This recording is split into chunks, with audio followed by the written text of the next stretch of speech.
you know, he already has that label. Yes, on he him already anyway, has that so label. at That this label point, is already on him, yeah. even though it's 100% false.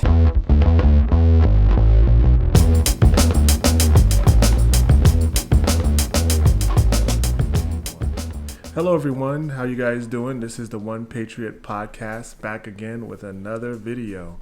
I am Burning Spear Patriot, and I'm joined again by the lovely Libby Lioux Patriot. Hello, everybody. Thank you. Welcome back to our podcast. Yes, today we're going to be talking about political strategy moving forward for the GOP going into 2022 and 2024. I have some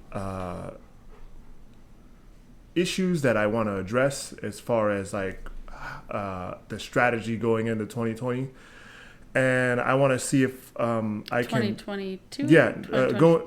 going into the strategy that we that the GOP used going into 2020. Executed already. Yeah. Oh, gotcha. Yeah, I wanted to talk about that strategy that they use, particularly with the Trump administration, and then I want to talk about the strategy that I think we should use going into 2022 and 2024. Gotcha. So I'm excited. Yeah. Let's do it. So I look at, the demographics and where we lost ground and where we gained ground. And the biggest voting block that we lost on was the white male vote.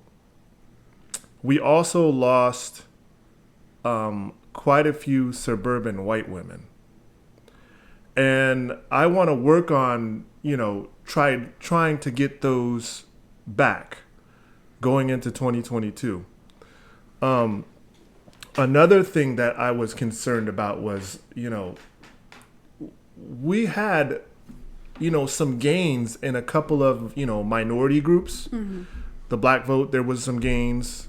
As far as Trump goes, there was some gains in the black vote. There was some gains in the LGBT vote. There was a lot of gains in the Latino community. Now, I do want to focus on one of those groups. That group being the Latino group. That's the minority that I think that the GOP should be focusing on. Yeah. Along with the white male and the white suburban female. If we can get back the white male vote, and we can make gains in the Latino vote and the white suburban woman, I think it'll be very hard for the Democrats to beat us. And do you think that's because of, why do you think that is? Is it power in numbers, or here's why I think we should be focusing on the Latino vote. A lot of people think that, we got the Latino vote because they don't like socialism and they don't like, government funded programs. I don't think that's necessarily true, because if you look at there's a lot of, Hispanics that are on welfare. There's a lot of Hispanics that use our government. I think they like government funded programs, but not necessarily, communism or socialism. Well, I mean, yeah, they don't necessarily like the results of it, but they do not mind getting help from the government when it comes to like economic and financial, gains or reasons. Yeah. Where the Republicans made gains with the Latino community were social issues. They are by culture very conservative. Yeah. A lot of them are Catholics. I was just about to say very religious. Very Catholic, religious. Focused, a lot of them follow. Family oriented. Yes, a lot of them follow religion. A lot of them are family oriented. A lot of them are not really as progressive as the other minority groups. Right. Everybody goes around and says, blacks are the most conservative, like culturally or socially. They're socially conservative. Blacks are socially conservatives. I mean, are they? Like, really? I mean, I've put out, Lil Nas X videos talking about Lil Nas X, and the most pushback I get are from black people. So like, I'm not saying that I'm like, you know, I know that's anecdotal, but like the thing is that when you look at the numbers, Latinos are helping to flip a lot of highly Democrat historically controlled districts and cities for these political positions, political seats. So the Republicans should focus heavily on social issues when it comes to the Latino vote. I think we should be focusing on the Latino vote heavy. And I think we should be focusing on the white male vote heavy. I agree with both those points. I think part of the issue that you're going to run into for, you know, a lot of Hispanic community is the border issue, right? Mm-hmm. And that affects them directly. So you have to look at things that are affecting them directly. So how can the GOP... There has to be a way to not dismiss their concerns about the border. We also can't have open borders, right? The GOP cannot turn against its values, against its core values, right? Here's the thing. A lot of them are changing their tune on the border. A lot of them are changing their, you know, maybe not with immigration as a whole, but they're starting to change their tune because there are cities that are like 85% Latino that flipped for Donald Trump. Yeah. 85%, like even the mayoral position that was in, what was that city? Been Democrat for years. Like over 80% Hispanic. Oh, in McAllen, Texas? Yes. Yeah. And that flipped. Yeah, that's a border town. Yeah.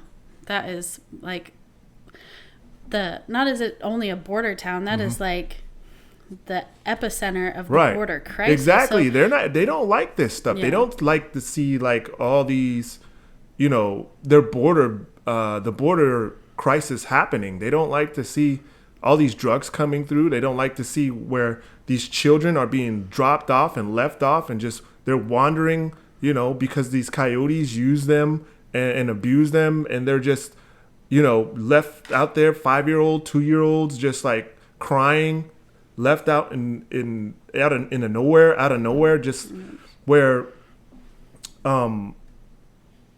this is happening in their own backyard. Yeah. So they don't like to see this. They want somebody to do something about it. So that's why you see a lot of these historically Democrat cities being flipped from blue to red.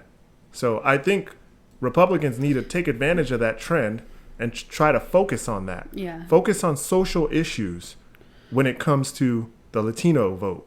Yeah. Focus on family, like you said. Focus on religion, like you said. Bring religion back. That should not be something that should be pushed back. No matter what culture says, Latinos are very, very, they're very conservative. They're not going to just change and go with the times, you know.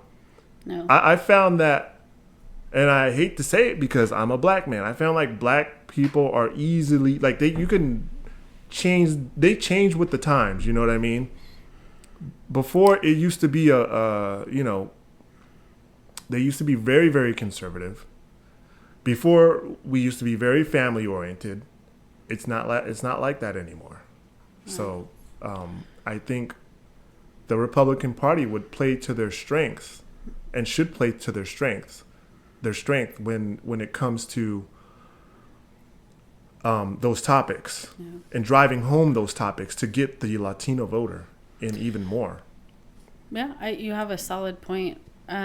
There are going to be challenges for sure, but I think that is the direction that the GOP should go and should be the focus. I am curious about voter turnout, you know, and because I don't know those numbers off the top of my head, I'm just kind of thinking like, you know, what does the Latino community voter turnout look like, and how could we facilitate?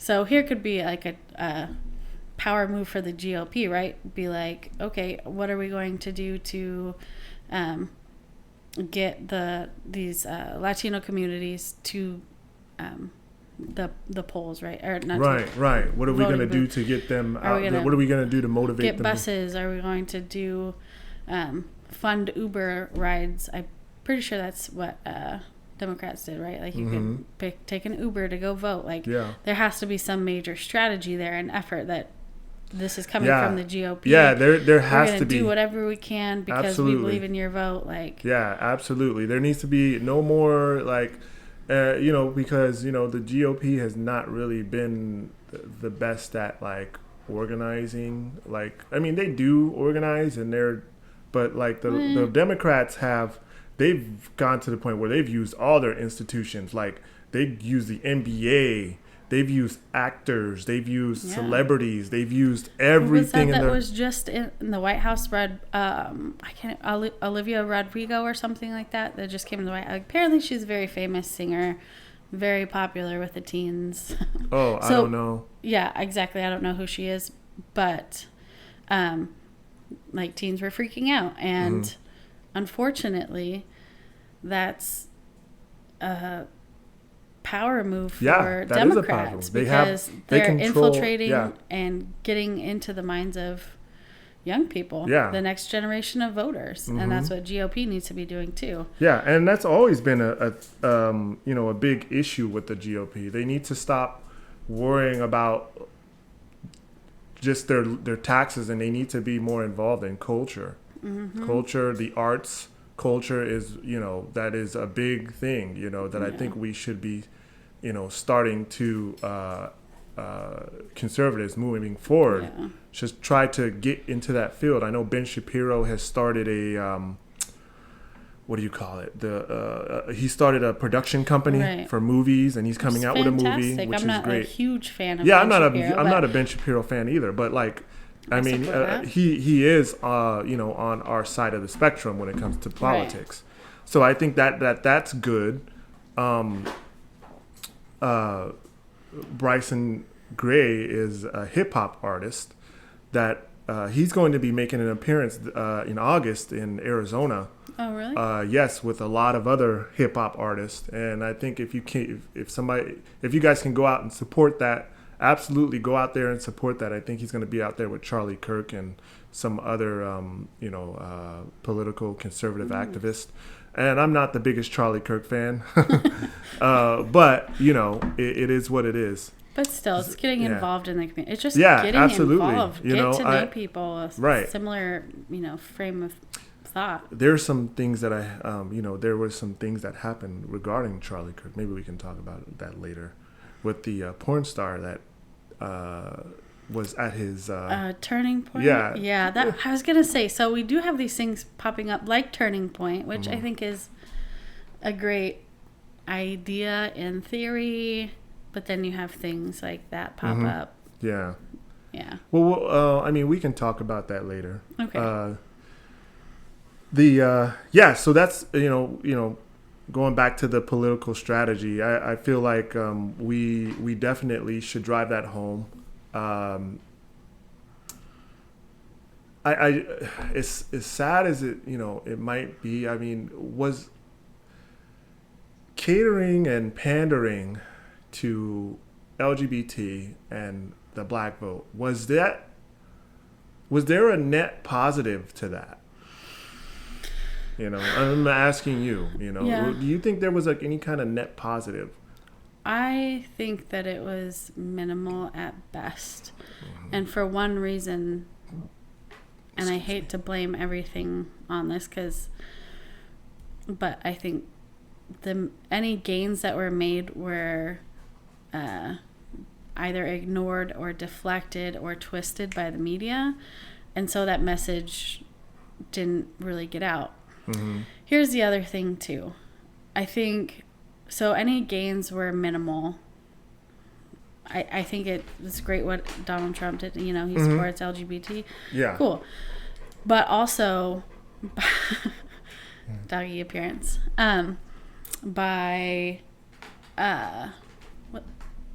catering to this community, you're also turning away a lot of conservatives who are not necessarily, they're not going to hate somebody for being gay, but they also don't agree with that lifestyle. They're in strong opposition to it. So it's like, cool, you can, if you stand with the values we do, cool, but the GOP should not be changing just to cater to LGBTQIA+,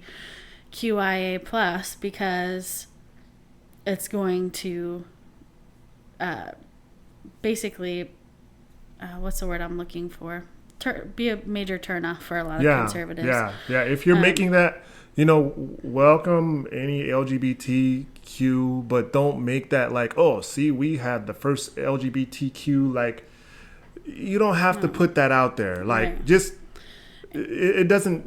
You don't have to put that stuff out there. You know what I mean? That's fine. He had the first LGBTQ ambassador. That's fine. Whatever. But don't make that your sales pitch, when you're campaigning. Like, oh, and he was doing that throughout his campaign. Oh, Donald Trump, he's not a bigot. He had a gay ambassador. Oh, he's not a bigot. Yeah. He did First Step Act. Like, that is not something that you should be like. If you want to do it, then do it on the low. You know what I mean? Yeah. Like, because those that are paying attention will notice it. Yes, those that are paying attention. The mainstream community of LGBT is not going to care. It's not going to turn them into conservatives. I guarantee you that I don't think any black person flipped their vote because Donald Trump did flip First Step Act. I just really don't. No. I think black people flipped the vote from Democrat to conservative because they had more money in their pocket, because they had opportunity zones. Huh? You mean from like, what do you mean? No, from taxes. Oh. The lower taxes. I'm sorry. So that's why you think they switched to Trump. Okay, sorry. Yeah. I don't think it had anything to do with any First Step Act or whatever. That was like, that. I mean, the only people who that pleases is the left. Yeah. Like, actual, like, normal law-abiding citizens, like, they want law and order. You know what I mean? They're not really worried. The majority of blacks supported the crime bill. All right? The majority of blacks that were in the Democrat Party supported the crime bill. Yeah. Blacks, if you ask them, they want more police in the community. If you ask blacks, they want criminals to be in jail. So, yes, I get it that you're trying to reform. You're trying to do all this reform, and you're trying to, there are some things I guess do need to be reformed, but like, I believe so. Yeah. But I don't think that is like, I just feel like when you do that, you're also, when you're saying you're doing all of this stuff, like First Step Act, you're also alienating the white voters that are pretty much your base, which who do believe in law and order, who do support the police. Right. Now, you know me, I'm not a back the blue guy. I've said this, plenty of times, because even though the majority of police officers are good, and I want law enforcement out there, I do not want to abolish the police. I think anybody who wants to abolish the police or defund the police is a freaking moron. Or has shady motives. Yes, or has shady motives. And they actually want the communities that have the most criminals to suffer. They want those people who deal with the most criminals, thugs, lowlifes to be harmed by these criminals, right? So they can come during election time and say, hey, we're going to fix this. Yep. That is their whole motive. They want these cities that are plagued with criminals to run rampant and run wild, so they can come during election time and say, hey, I'm going to be the one to fix this. Yeah. It is sick. Which they've done over and over. Yes. It is sick. It's disgusting that that's true racism to me, and like destroying communities. I think that in that, though, you made an interesting point about the First Step Act, and I do think that that's important, right? Because I do think that there's a lot of prison reform that needs to happen. I think that there is crime. Anyway, but I also think that the GOP sucks at marketing, and this comes back to strategy, right? They come back to wording. So in that, like, one way that the GOP could frame it up is like, we're not just helping individuals, we're getting fathers back in homes. Like, that would be a key selling point to me. Like, of course, I'm not black. I can't speak for the black community, but my instinct would, if that were happening in my community and I saw somebody say, we're reuniting the nuclear family, right? We're keeping people out of prison. For little nonviolent crimes and things like that. Yeah, exactly. Major crimes, I've gotten to the point where I'm just like, here's my thing, lock like everybody when up. people say nonviolent crimes, though, like, what do they mean?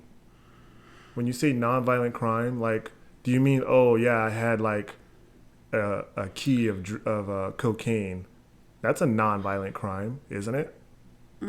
I don't believe that, actually, because I think when it comes to drugs, and you stem back to the card, looking at like, what did it take to get this cocaine to this person? There's a lot of violence. Well, transaction, I guess, but before that transaction, there's a lot of violence, right? So a lot of violence, but like, I mean, yeah, I guess you could say that's a lot of violence. Yeah. And that's, and the damage that's done, if you just have it on your, I don't know, I'm a little torn on that. I think like shoplifting, I don't think we should be like San Francisco and just let people come in with bags and bags of merchandise or run out of the store with it, right? But to me, it's like, that's, unfortunate and needs to be punished, but I don't think someone should be locked away for 20 years. It should just be a misdemeanor. Like, these people, it should go on their record. I don't understand. Like, that. I think we need to tap into community service more. Go on your record and tap in. Like, you have to dedicate yourself to the community. I'm not talking about like picking trash up on the side of the road. That's part of it, right? But like actually getting involved, getting your teeth in the game, skin in the game, or whatever the phrase is, and giving back for a long time. I mean, I still have, I don't know if you remember this story. It was called Robinson's May. But when I was 14 years old, I stole a FUBU shirt out of there. And I was banned from the store, and I got like a $300, $400 fine. Dang. And that was still on my record. I just did a background check like a few years ago, and they did a background check on me, and that was on my record still. So like, I don't know, like it hasn't affected my career, but I think that should just, if that's something like that is going to stay on my record, somebody just walking out there the door with $1,000 worth of merchandise, that should be on their record. Yep, I agree. Why am I walking around with a FUBU shirt that was shoplifted on my record still to this day? When I was 14. 14? Yeah. You think that they would like eradicate or seal that or like clear all of that, but they haven't. It's still on my record. That's crazy. Yeah. You should look at getting that. At this point, it's probably moot. It doesn't do, like, you have to really do, like, extensive background check to see it, but it's there. Oh. I thought that they got rid of that, but I don't know. Like, stealing $1,000 out of the store, like, what does that mean? Like, I can go into a shop and steal $1,000 worth of stuff, and then the next day I can do it again? What does that mean? What does that even mean? Is there a limit, like a daily limit? Because what they're doing with this merchandise, it's like a ring, like not a drug ring, but a criminal like racket. these people, what they're doing is they're going out and they're going into these stores. They're stealing these bags, these high-priced bags. They're stealing these, supplies, and they're turning up at like swap meets and stuff like that. And they're getting sold for like dirt cheap. And it's a big like criminal, racket that is happening. And they're trying to crack down on it, but it's switching 3, 4, 5 hands, so they can't really. It's hard for them to track down where they got it from. Right. So to me, I think. I mean, I don't want to put a hard number on it, but like, $50, $100, maybe that's a lesser crime. But when you're looking at these high volume thefts, right? And you're looking at thousands of dollars where businesses are starting to shut down and people are losing their jobs because these stores are shutting down, they're cutting hours. That to me, then it's no longer there's a victim in this crime, there right? is a victim. I mean, you're hurting people, you're taking opportunity away from them. So at that point, I think that there does need to be a higher charge. Absolutely. Yeah. Like, I mean, you shouldn't be able to even steal a candy bar. You shouldn't even be able to do that. Like, I mean, I'm not saying that you should go to jail for that. No. But you should be stopped. Yeah. And why you should be stopped. You should like, be stopped. You should be like, hey, you okay, should be reprimanded. Yes, you should be stopped. You should be banned from the store. Something needs to happen. Public apologies. I don't know. Sweep up the back or something. I don't know. Something needs to happen for you because you're stealing from the store. Yep. And stealing, period. I mean, that's one of the 10 commandments. Thou shalt not steal. Yep. So like, I mean, not everybody is a Christian, but like, I don't know. I just don't think you just let this stuff go. Because if you let that stuff go, like, it grows bigger. Yeah. And that's how we got to this point. It's like, oh, what's $950 worth of stuff? And it's like, it's because we let little things go that now it's escalated to this point where it's like, oh, it's a big deal. Like, yeah. Yep. It always starts off as a little, fraction of what it grows into. Exactly. So. Yep. Escalates. But, yeah, so that's where I think derailed us a bit. But going back to strategy, I think that's one way that the GOP could. They got to get better at their messaging, I think, honestly. Yeah. Because if they don't, the Democrats are going to keep winning because Democrats are shifting the narrative over and over again. So that's their advantage. They're able to switch the narrative and switch language at the drop of a dime. Yep. They can, like within a couple of years, they changed the definition of racism. Yeah. They changed the definition of what it means to be racist. Right. It's like within the same year, they went from we support defunding the police to, oh no, that's the GOP that wants to defund police. Like, within the same year. Mm-hmm. How do people forget that quickly? Because you have a side that is very, very. They have no principles. Number one, they have no principles. They have no parameters.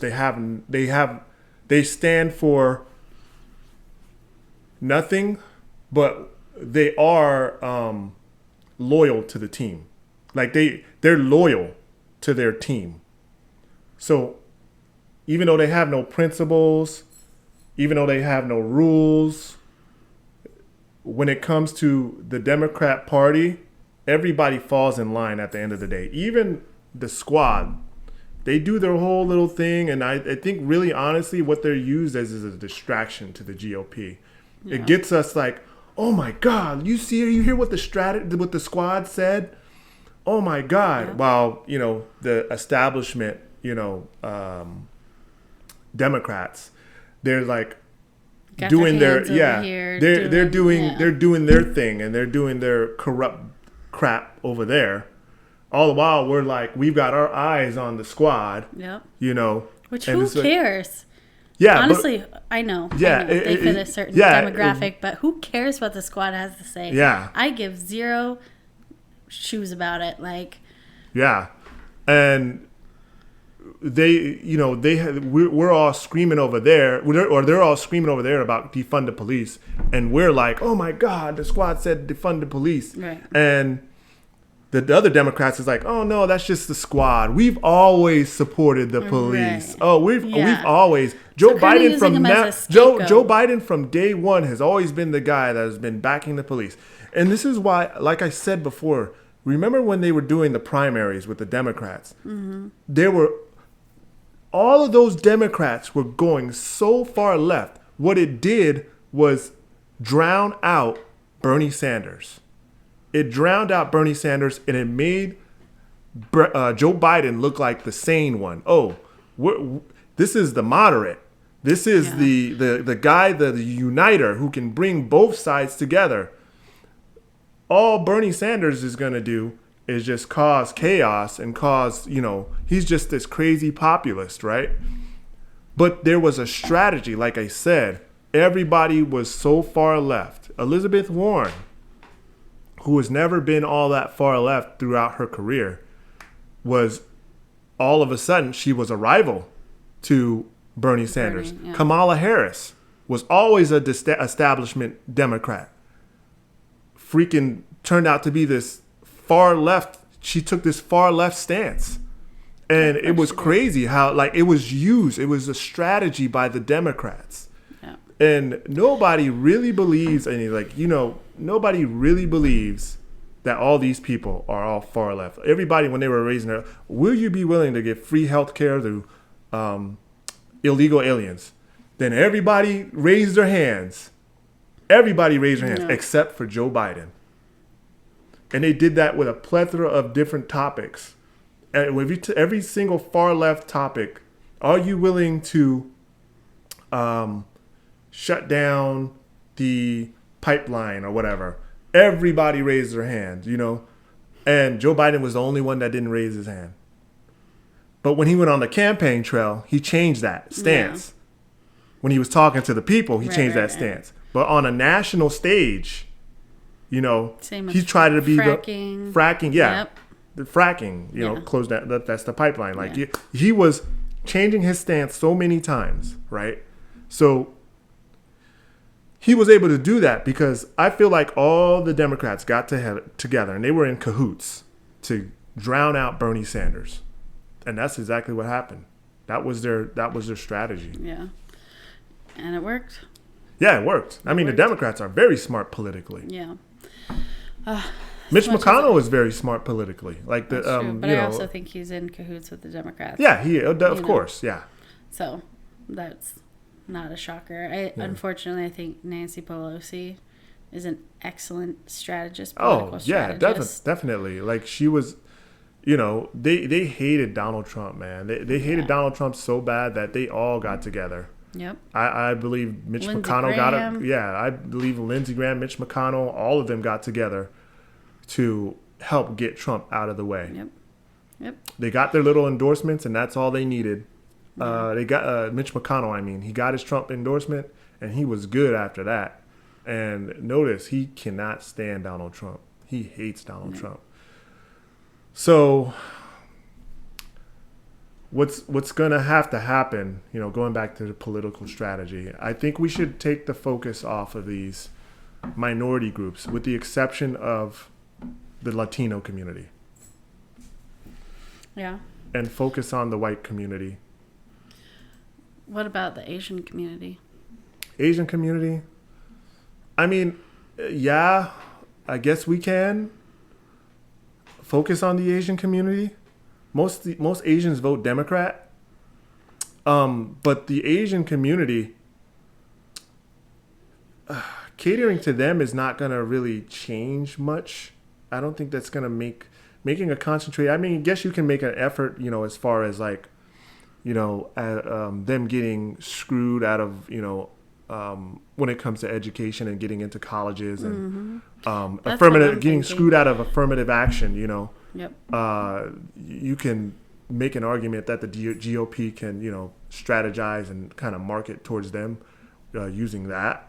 Yeah, and I'm just wondering too, in these democratic cities where, there's rampant Asian hate and Democrats aren't really doing anything about it. But most Asians are in Democrat-ran cities anyway.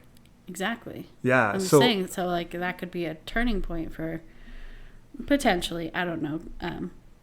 They're what I'm saying is that they're in Democrat-ran strongholds. Like they're in like, and yeah, I made the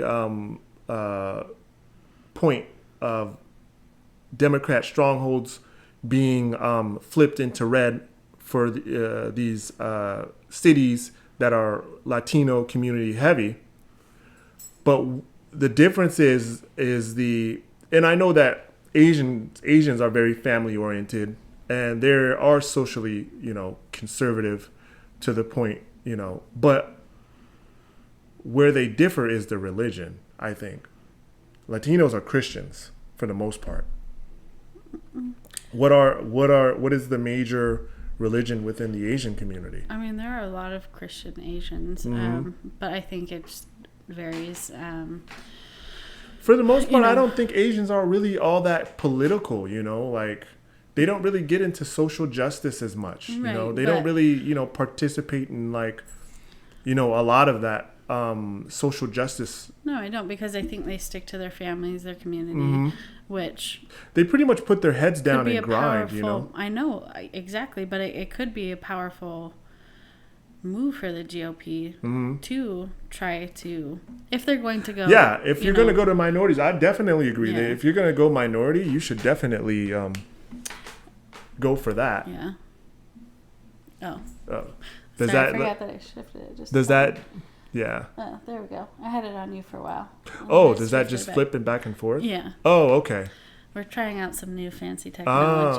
Oh, okay. So if you see me looking away, I'm usually trying to shift. I'm trying to get it set up so we can have it. Oh, yeah. Keep doing your thing. Here. Yeah. But thank you, because I thought it was on both of us then. What was I saying?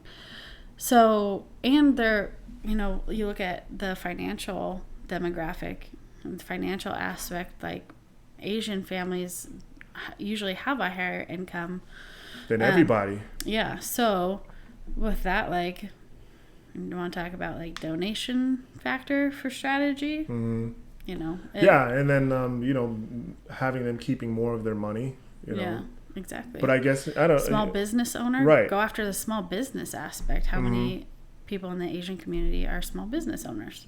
Yeah, I mean, how many of them, those businesses were affected by the riots, Exactly. So they can, strategize on that and try to,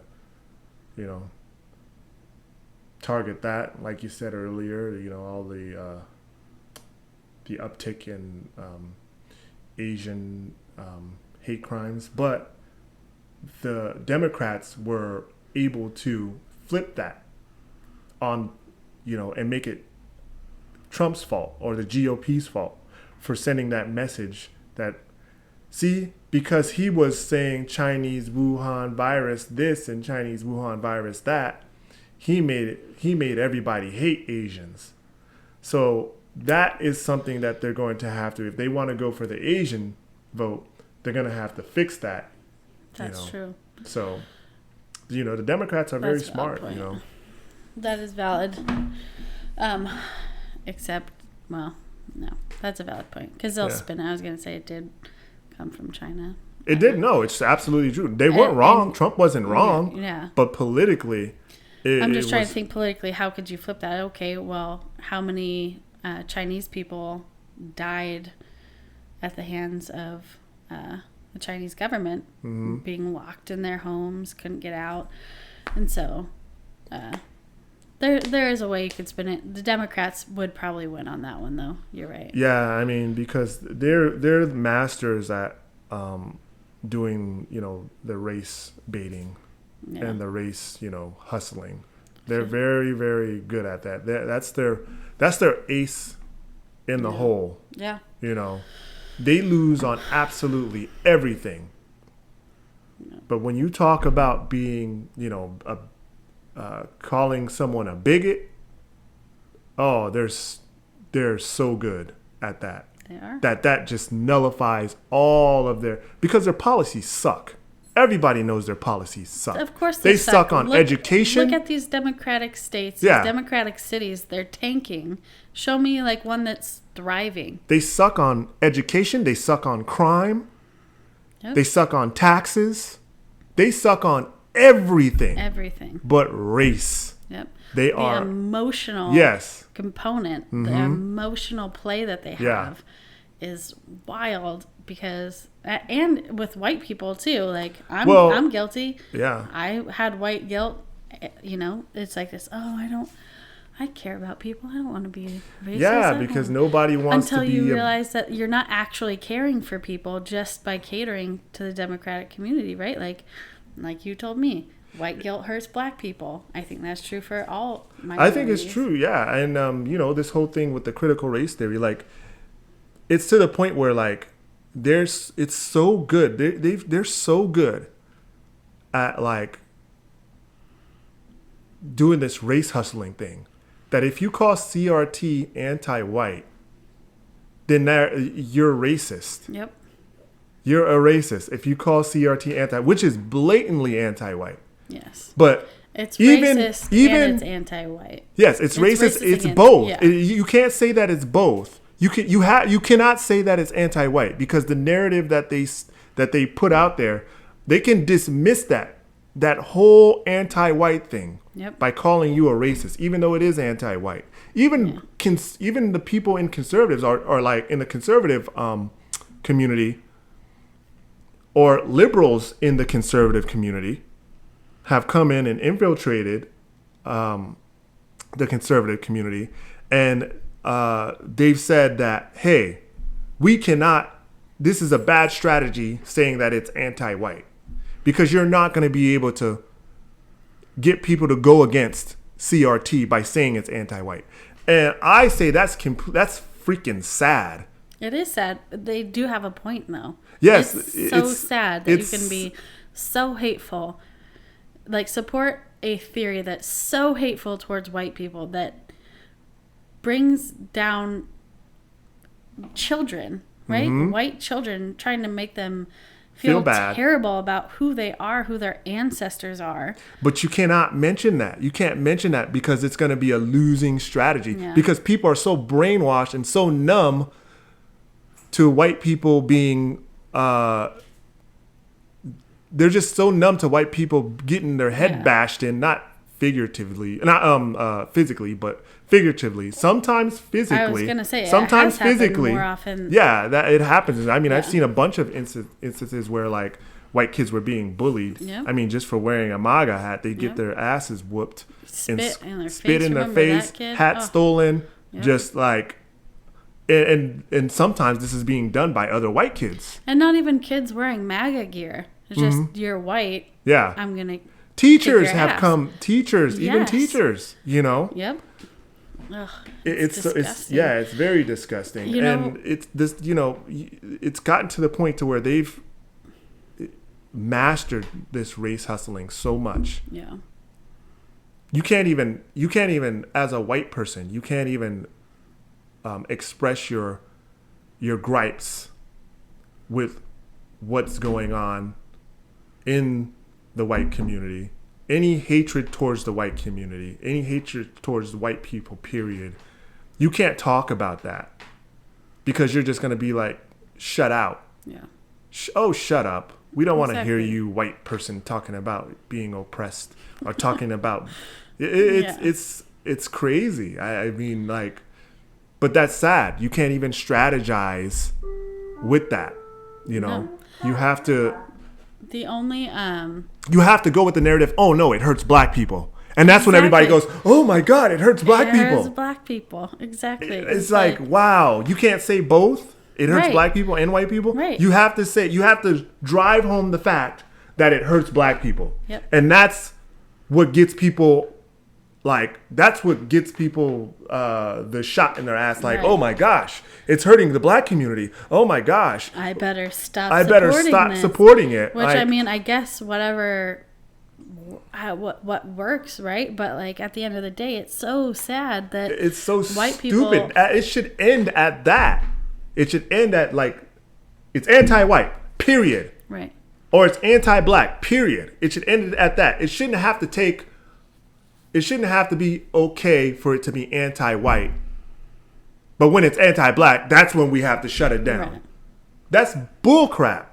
It should shut down whether it's only anti-black or whether it's only anti-white. Right. They both should be equally bad. It should be. But the pendulum has swung so far the other way that it's now like white people don't matter. Like, honestly, that's my opinion on anything is moot. My feelings are moot because I'm an oppressor. I am from a long line of colonizers.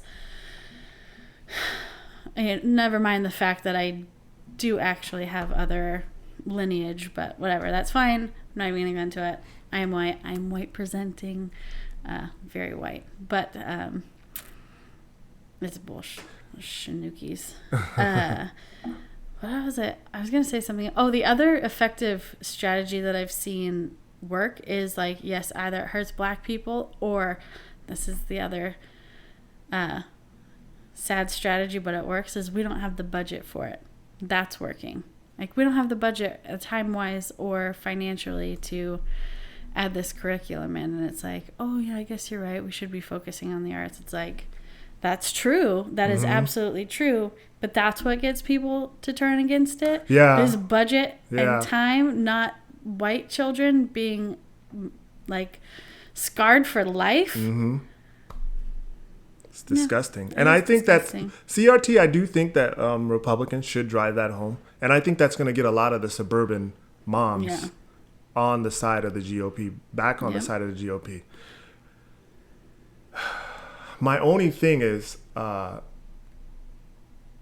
who's going to send that message? Is Trump the right person to send that message? No, I don't think so. Because he already has this light on him that he's so racist, right? Like, he's this anti-black, Hispanic.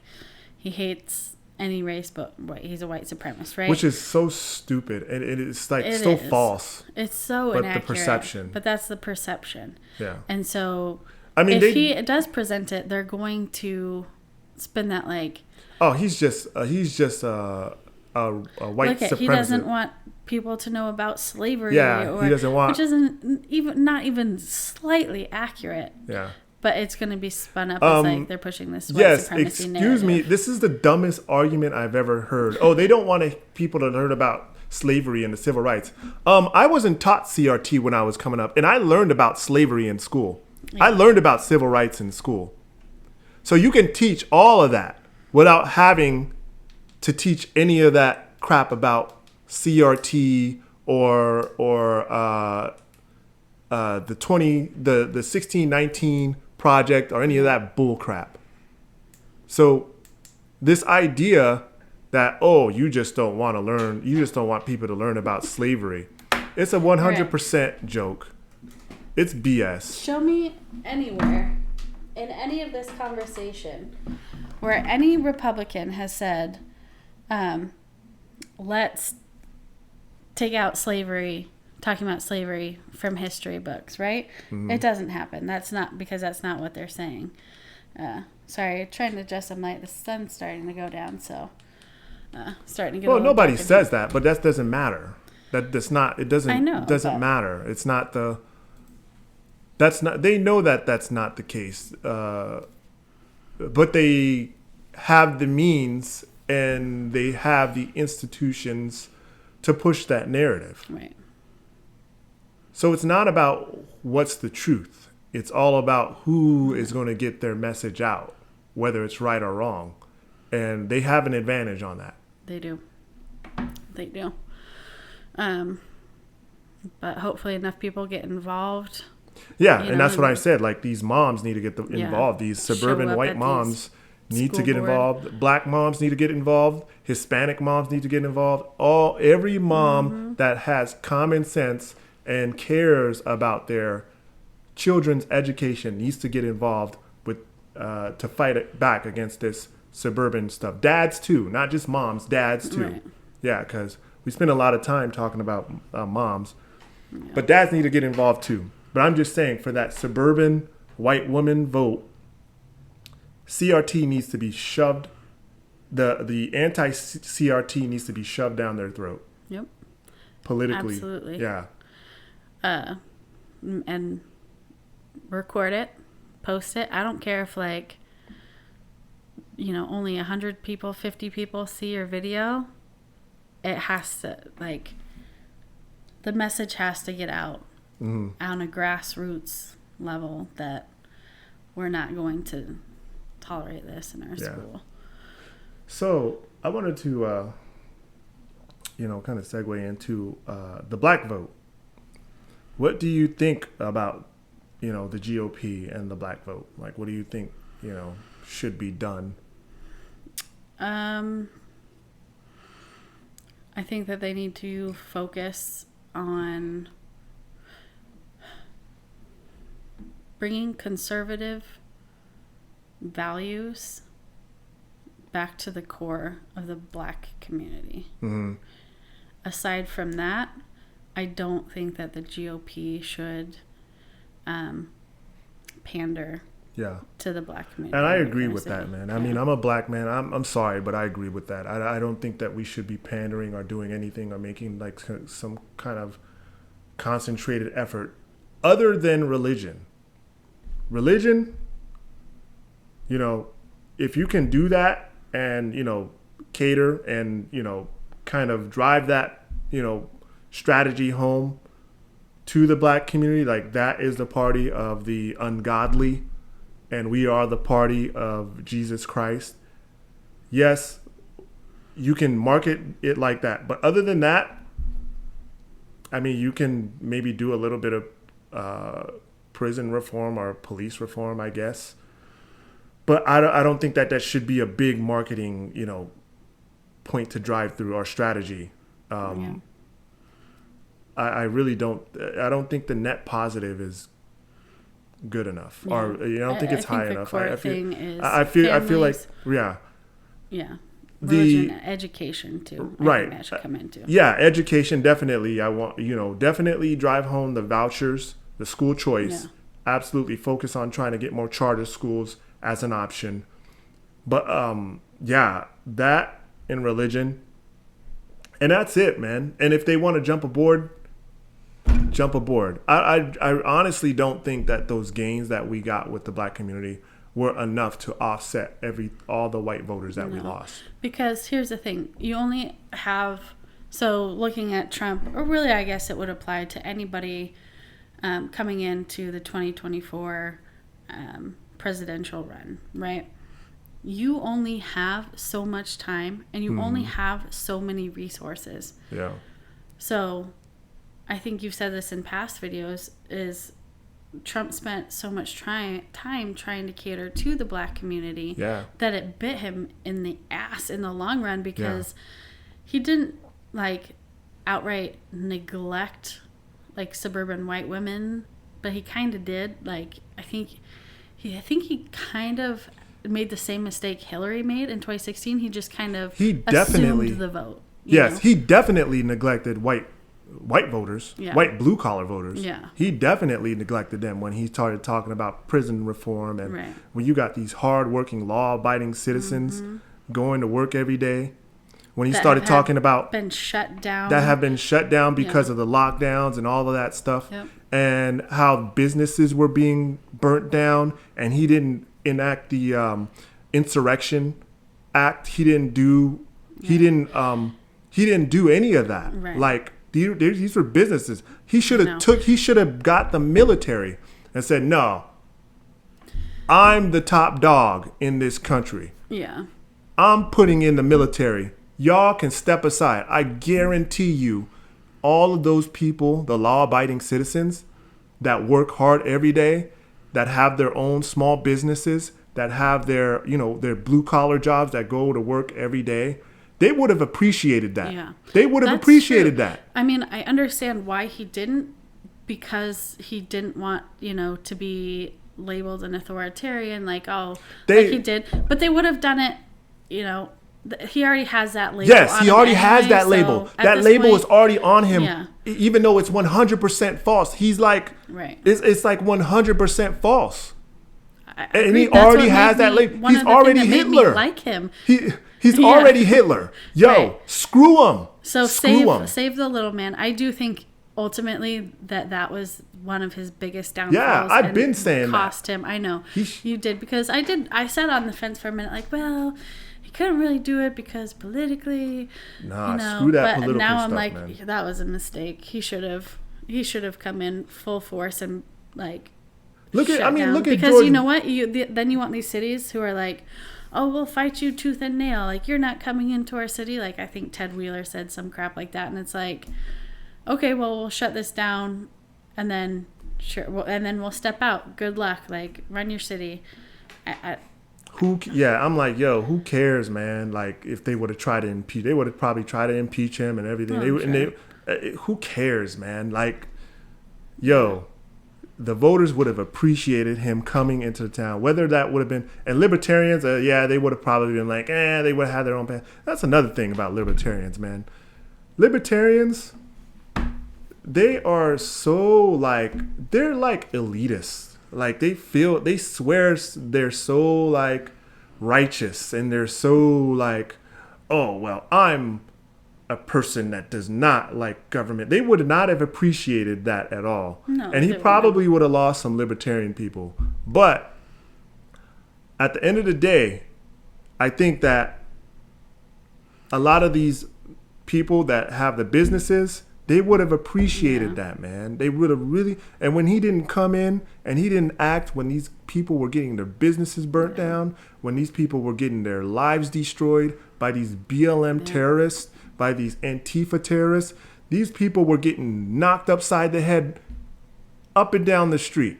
Right. And they didn't have any type of relief from Donald Trump when it comes to the military. He was in control of the military. He could have enacted the Insurrection Act and just, because they were already attacking federal buildings. Right, which is so... Yes, and these people were going across state lines. So that's already a federal crime. There were people that were going across state lines and just destroying businesses, burning down people's property, attacking people in the street. Right. You should have enacted the Insurrection Act. I'm going to do a video on my own channel, and it's going to be the top 5. I've been meaning to do this, but it's going to be the top 5 mistakes in Donald Trump's presidency. And I'm going to address all of those things. And that's one of the main points that I'm going to drive home. And that was a huge mistake, even politically. I mean, you want to argue that wouldn't have been good politically. I think that was bad politically, honestly. Yeah. I think it's a toss. I think it was the wrong move, but I understand why he did it. I think it was a gamble either way, but I think in the long run, for the sake of the American people, he should have done it because it would have benefited more people. People appreciate a leader, whether good or bad. Right. George Bush went and probably started the most unjust, corrupt wars that you can ever think of. But there were people who appreciated a guy that, even for the wrong reasons, he was 100% sure in his actions. Whether he was wrong or not, we're going to go over there and we're going to some shit up. All right? And whether you like it or not, we're going to do it. Right. Whether I get permission from Congress, whether I get whatever, you either get on board or we're just going to leave you. And he got reelected. People appreciate, I'm telling you, people appreciate a guy that is going to, even though I totally disagreed with what he did. So question, I just had a thought. Sorry, actually finish your thought. No, I was just, that's all I was saying. Like, people appreciate a guy that is going to take charge, that is a leader. Yeah. Whether the public disagrees or not. Because most people didn't agree with the war. A lot of people didn't agree with the war. You know what I mean? Mm-hmm. So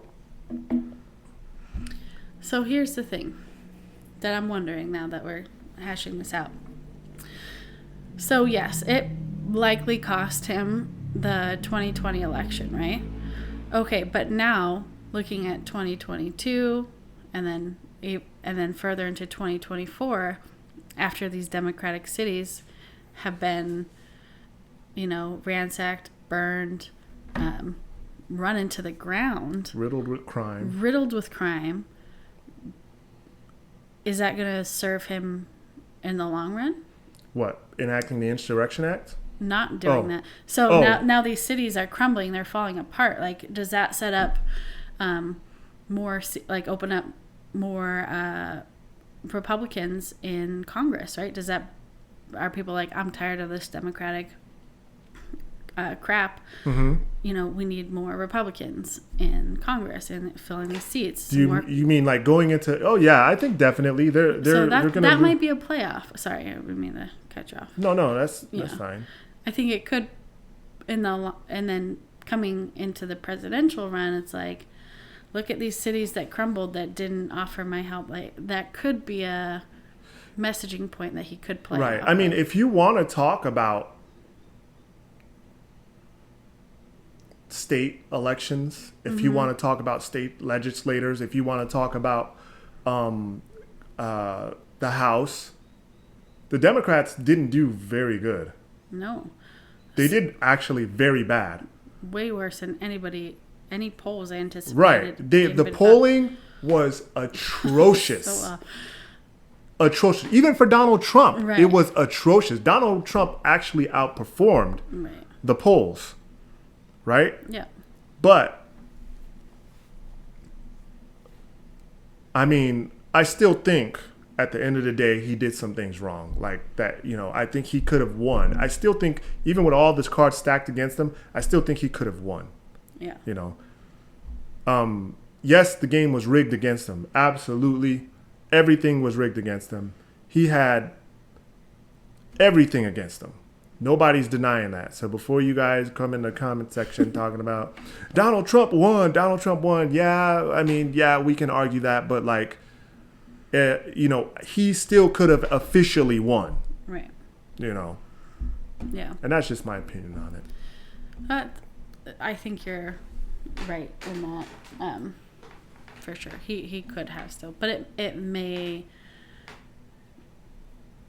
have a bigger payoff in the long run for getting more seats, and he's able to use it as a means to get back in office, right? Yeah. So maybe some good could come out of it, and yeah, we'll see. Yeah, but yeah, I don't know.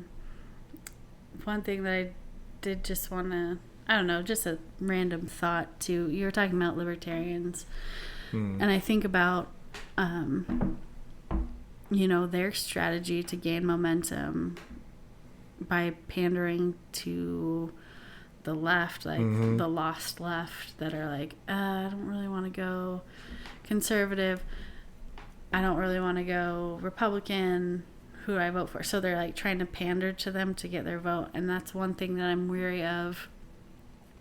That's a tactic that I do not want the Republicans to. I mean, even what's her name? Jo Jorgensen supported BLM. Oh, yeah. There were so many issues with her. Yeah. I was just like, are you serious? You might as well just be running as a Democrat. Yeah. Like, the Libertarian Party is a joke. I have libertarian tendencies because, in theory, I have libertarian tendencies because I want to be like, yep, live and let live, you, don't hurt people, but that's not the reality. So that's why I could never actually be a libertarian, because it doesn't take in account of human fallacy, right? Right. Same with socialism, I don't think it accounts for those. So yeah. I mean, communism, everything. You know. The Libertarian Party, like I don't appreciate them, and the reason why I don't appreciate them is they're so like, I feel like they stand on nothing, honestly.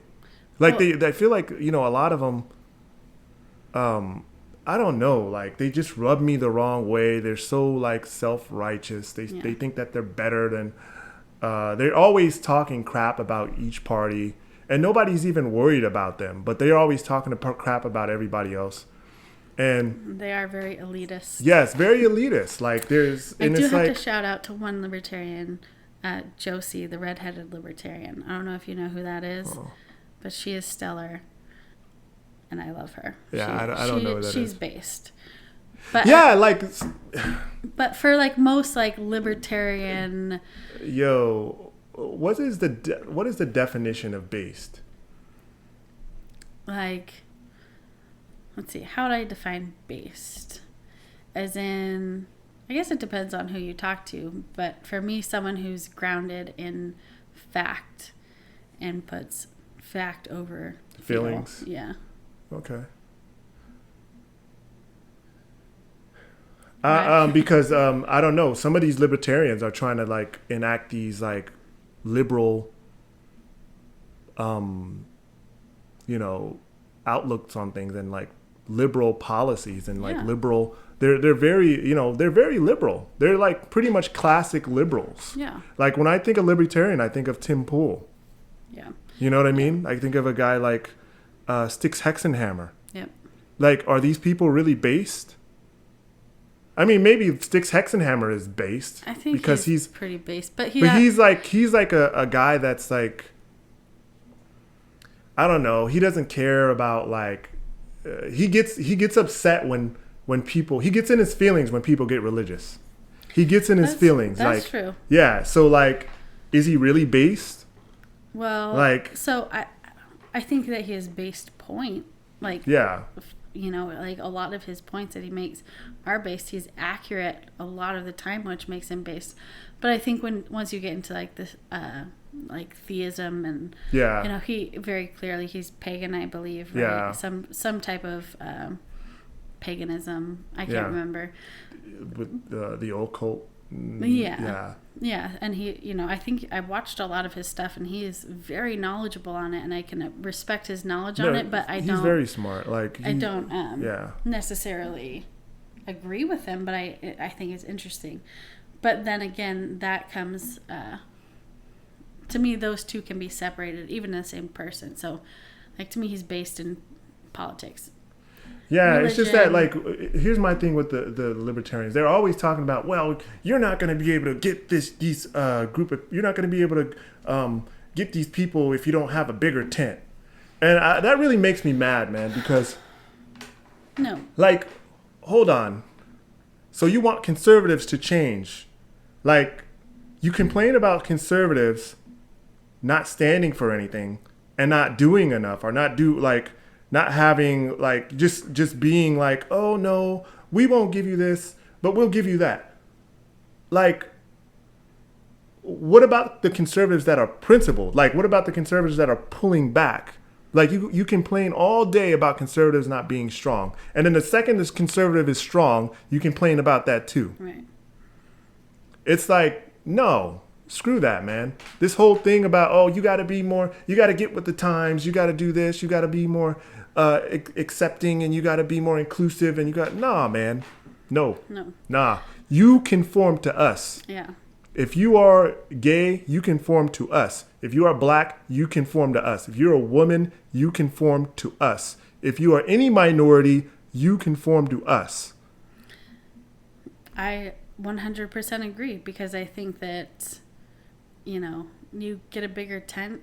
To me, like, my first thought is like, that's just a big shit show of a circus. Just become a liberal. You might as well become a liberal. I'm sorry, man, because right, like, it's like, those are the big tent people. Yeah. You know what I mean? Those are the big tent people.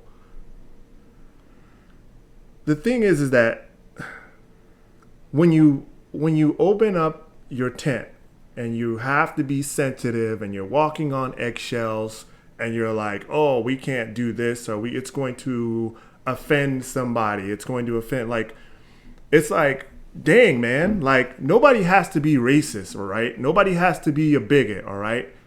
But we do want to maintain these conservative values. Right. We do want to maintain these conservative principles. We do want America first. We do want to have those traditions stay intact. Yeah. And if you happen to be LGBT that agrees with that, cool. Yeah, cool. Or if you just agree with our policy generally on, like, economically speaking, cool. But we're not gonna be doing this celebration of, like, oh yes, we're not. No, man, we're not gonna be doing no celebration. We're gonna do. Everybody is one. Exactly. I'm doing the whole China approach to this whole thing. You know, everybody is a conservative. Take your identity politics and shove it. I don't want it. I don't want that to be the forefront of our movement or our, side of the politics spectrum. Identity politics, leave that stuff at the door. I've said it before, but I don't care about it. I really don't. Yeah. So to you, what are the, I think we've, like, mentioned them, loosely and here and there in this entire conversation, but to you, what would you say, like, the top 5 conservative values that you want instilled, that you don't want messed with, that you would not want tampered with, that you're like, these are the core, if you do not agree with them, then I'm sorry, but find another 10? First of all, family values, nuclear family values. Don't mess with that. Yeah. Do not mess with the family. That should be 100% off limits. If you are doing anything to promote any kind of, I don't want no promotion of 2 moms or 2 dads or any kind of stuff. That should not be promoted. Normalized. Yeah. I mean, I guess it could happen, but that should not be something that's, we want to make sure that these small percentage of family situations be represented. Like, I don't care about that. Like, cater to the majority. All right. We want to promote that. Man, woman, and child. We want to promote that. Okay. I want to promote safe cities, safe communities. I want to promote that. Make sure we be tough on crime. I want to promote that. That is that's another one, because you can't raise a family when you have crime riddled, communities. All right. Definitely lower taxes. That'll be a top 5. I want to get religion, absolutely, religion back into the forefront. I want to get that back into the forefront, because even though I might not be the most religious person, that having that within our, talking points, and having that with, that is the pillar of conservatism. That is one of the pillars of conservatism in my opinion. And people can take, like, where there's conservative atheists, where there's, gay conservatives, and, no, right. Well, you know what I mean? It's like, there's going to be factions of any major group, right? Like, but the core is founded on Judeo-Christian values. Absolutely. And the last one is the border. Yeah. Strong borders, strong immigration, laws. I want that to be those 5 to be the 5 conservative, points and principles that I want to drive home. I'd agree with those. I don't know if you want to add on to any of those, but no. Well, the only one that I would say, I guess I would maybe slightly tweak the tax one. I do think lower taxes, but bigger picture than that, ensuring capitalism is intact. Yes. Making sure that we can tweak that. Make sure that socialism is driven out. Yeah. I want to make an honorable mention too. Taking control of culture. Yeah. Taking back culture and education as well. Yeah. Well, I think that those play into the nuclear family, and I think crime, because you have a higher educated population, a better educated population, you're going to drive, crime is going to be reduced. So I think that yes, those are definitely aspects, but I think that those play into the top 5. Yeah, and like I said, the honorable mention was the culture. Being more active in culture, the arts. Yes. Being more active in having an alternative to the liberal cultural. I don't know, what's the word I'm looking for? The liberal cultural messaging that's being pushed out through the arts. Yeah.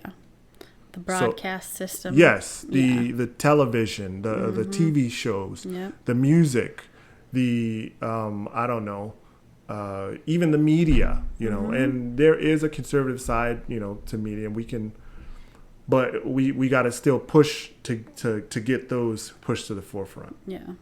But those are my top 5 and honorable mentions. I agree with those. And so I would love to see the GOP come out and make a list too. And make a stance and not just be like anti-Joe Biden. They're doing exactly what they did. It doesn't work for us because you want to know why? Nobody gives a damn about Joe Biden. No, that's not exactly. Nobody gives a damn about Joe Biden. It worked for them because everybody cared about Trump. Right.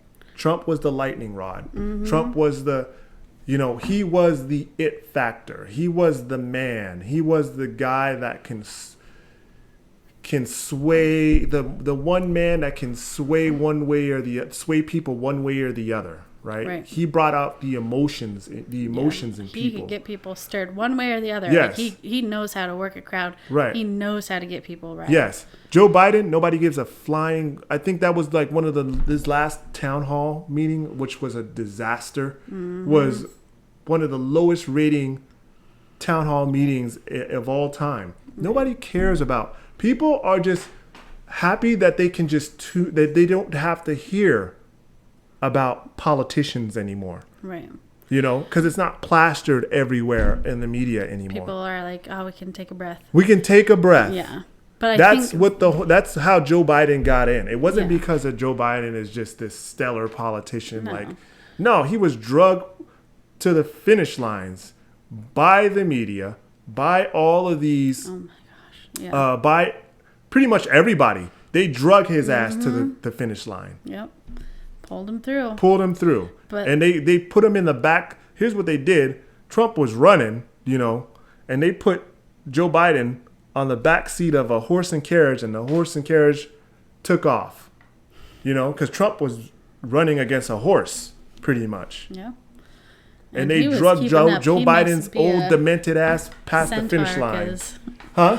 I made a nerd joke. Oh, Senator? Senator, because he was keeping up with that horse. Yeah, he was keeping up with the horse, but it was just too much because Trump is, like I said, Trump brings out everybody, man. Yeah.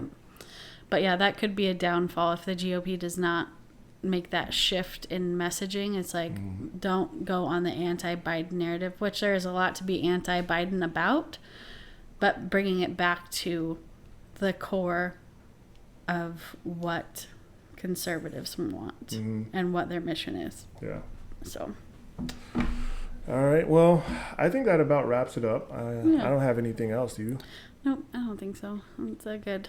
I'm sure we'll have more of these as time goes on and strategy starts shaping up a little bit more. But yeah, absolutely. I did want to also talk about the one Patriot going forward and in the future. We're going to have some merch coming into our website for you guys to go there and purchase different items. We're going to try to do shirts, maybe some coffee mugs, and some, different things so you guys can rock the One Patriot merchandise and represent. Beanies, trucker hats. Beanies, trucker hats, beanie. all of it, yeah. But yeah, I'm currently working on that site, so it's not up yet. It's not up yet, but it's in the works, and we'll have that up along with a couple other projects soon to follow that we've been working on in the background. And yeah, we're just really excited for all of our double-digit supporters. Hey, no, I appreciate I mean that every last one of them. I mean that completely sincerely. And yeah, can't wait to show you what's coming up. So. And then you're going to be having a new channel too yourself, I was just about right? to say, I'm going to start my own YouTube channel, Libby Patriot, so that I can do a little bit more of daily, rants, if you will. And then, yeah, we're going to be, and I'm going to be doing more promoting. I know I say it a lot, and I haven't been doing the promoting of One Patriot, but I have a little bit of a following on my channel. I mean, it's not much, but it's like over 1,000.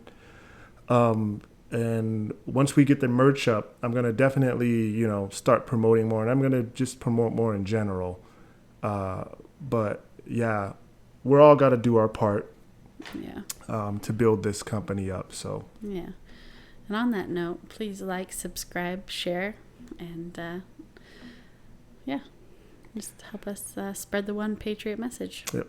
All right. Peace out. Signing off.